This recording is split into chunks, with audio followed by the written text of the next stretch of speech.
શ્રી છત્રપતિ શિવાજી સહકારી મંડળી લિમિટેડ અને શ્રી છત્રપતિ શિવાજી રાજે વિચાર મંચ દ્વારા પસ્તીદાનથી વિજ્ઞાન જ્ઞાનનું મહાયજ્ઞની શરૂઆત કરવામાં આવી હતી, જે સંસ્થાના અધ્યક્ષ શ્રી ગૌરવભાઈ પરુડેના માર્ગદર્શન હેઠળ અને આ વર્ષે પણ આ મહાયજ્ઞનું અભિયાન શરૂ કરવામાં આવ્યું છે. આ અભિયાનનો મુખ્ય હેતુ છે કે પાછલા કોરોના કાળમાં કેટલાય પરિવારોની આર્થિક સ્થિતિ નબળી પડી છે અને તેને લીધે કેટલાક બાળકોના અભ્યાસ પર સીધી અસર થઈ રહી છે. આવું ન થાય અને કોઈ બાળકનું ભવિષ્ય ના બગડે, કોઈને આર્થિક તંગીને લીધે અભ્યાસ છોડવો પડે તેવી પરિસ્થિતિ ન સર્જાય તે માટે સંસ્થા દ્વારા પસ્તીદાનથી વિજ્ઞાન જ્ઞાનનું અભિયાન શરૂ કરવામાં આવ્યું છે.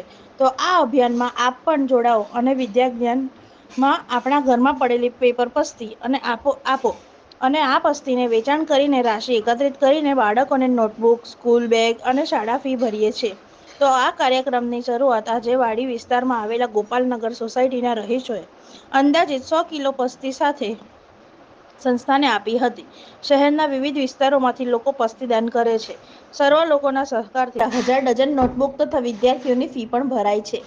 શ્રી છત્રપતિ શિવાજી રાજે વિચાર મંચ તથા શ્રી છત્રપતિ શિવાજી સહકાર મંડળીથી અમે ગૌરવ પોળેના માર્ગદર્શન હેઠળ અમે પસ્તીદાનથી વિદ્યાદાન કાર્યક્રમ આયોજિત કરીએ છીએ. એમાં વાડી વિસ્તારની ગોપાલનગર સોસાયટીમાંથી પસ્તી એકત્ર કરીને અમે મંડળીને આપીએ છીએ અને મંડળ એ વેચીને એમાંથી જે કંઈ પૈસા આવે એમાંથી વિના મૂલ્યે છોકરાઓને અમે નોટબુક વિતરણ કરીએ છીએ. આશરે 100 કિલો જેટલી પસ્તી હશે.